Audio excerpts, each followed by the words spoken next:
they say in French, Heint is Purim, Brida. We are celebrating the festival of Purim, and the festival of Purim is a joyous day in the Jewish calendar.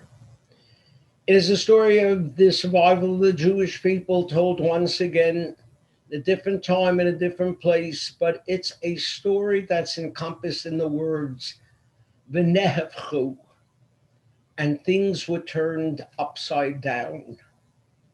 We were supposed to be in mourning and we were able to rejoice. We were supposed to be destroyed and we emerged victorious. V'nehevchu, topsy-turvy, upside down, is a time in which we are living now. And in that spirit, I want to turn things upside down when it comes to the festival of Purim.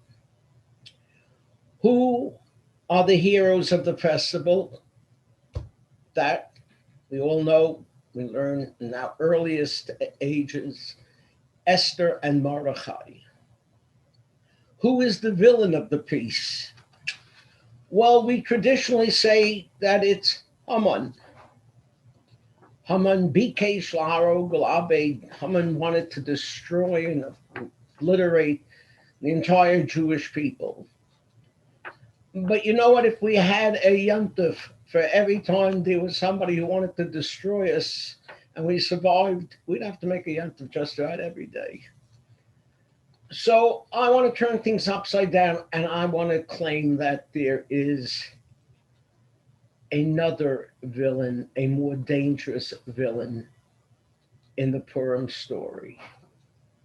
And that villain's name is Achashverosh. Good old King Achashverosh, nice guy, throwing a party, easygoing guy, ends up even having a Jewish girlfriend. Has nothing against the Jewish people, no problem. And then one day, Haman comes to him and says, I'll give you 10,000 silver pieces if you allow for the destruction of the Jewish people. And boom, just like that, sells the Jewish people down the drain. All for the sake of a buck. What a danger that is when we're prepared to sell our souls for a buck. I was thinking of that last month when ex-President Trump issued his pardons. And one could not help but note how many Jews had to be pardoned. There were more than a dozen. And most all of them had one thing in common.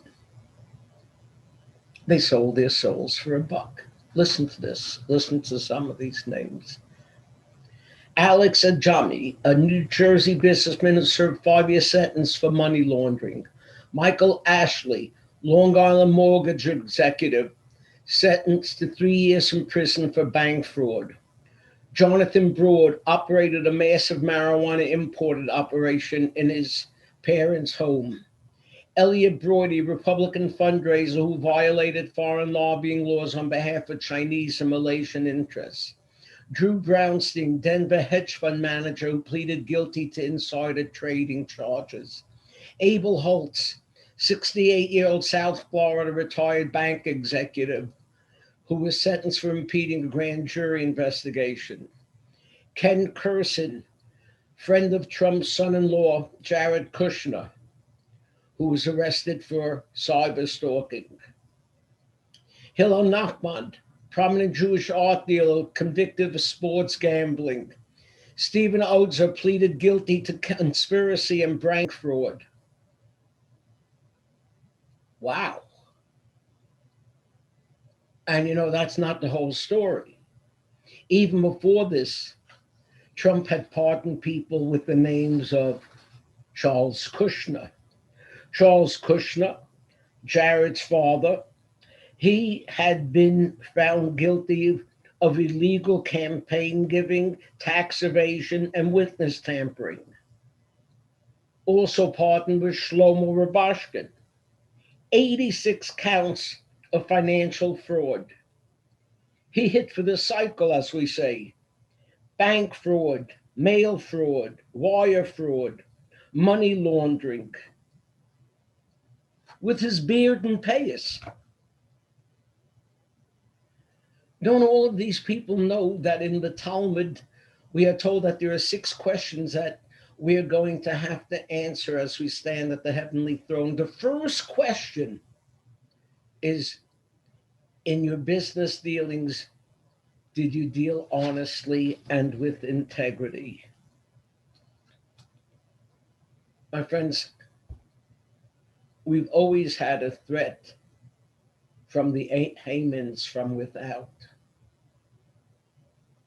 The bigger threat to the Jewish people today, the case can be made, comes from our own Achashverosh, from within, willing to sell their souls for a buck. They're the ones who are killing us. V'nehepchu. We've got to turn it around. Have a freilichen Purim and Shabbat Shalom.